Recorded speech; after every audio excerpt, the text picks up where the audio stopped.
The process of charitable giving is actually a very social process. There's a lot of reasons that people give that have to do with the interaction with the fundraiser and the identity and the utility they get when they make a decision to become donors.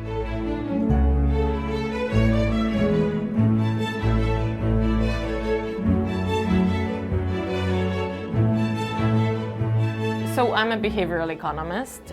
I started studying charitable giving as a way to understand human generosity and understand what drives pro-social behaviors and understand how we can design institutions that improve everyone's quality of life and how people can exert their generosity and be happier themselves and make others happier. There was one main research question in our study, which is, does giving people more time to give to a charitable organization, does that increase their giving?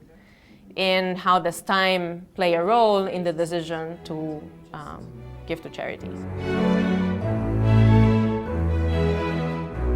We set up a very simple experimental study that had 2 sessions. So people were asked and invited to a study that would take 30 minutes one session, and a week later it would take another 30 minutes. Basically, we invited people who had volunteered to participate in this kind of studies, 380 students. They knew they were going to be in a study about decision making.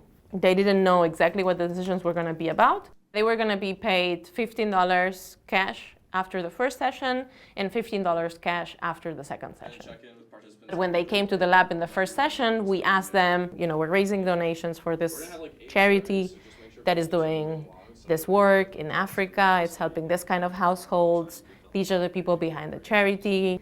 So we kind of wanted to give them reasons to give, and that we made publicly in front of everyone else in the room. In a typical session of our study, there were around 22 to 23 students in the same room. There were 2 conditions. The students were either answering the question, do you want to give $5 to this charitable organization out of your show-up fee today? And they could say yes or no. In the second condition, they were asked, do you want to give $5 to this charity in a week from today? Out of your show-up fee that you will be paid next week, then next week you would make the donation, and they would say yes or no. So if you think of the applications, we think that there are both advantages for fundraisers and for donors. For fundraisers, because we learn about how we can design the ask, the charitable ask, to get people to give more. And for donors, because we think, by giving later, they could potentially have 2 points in time at which they feel good about giving. The point at which they decide to give and the point at which they actually pay for the gift.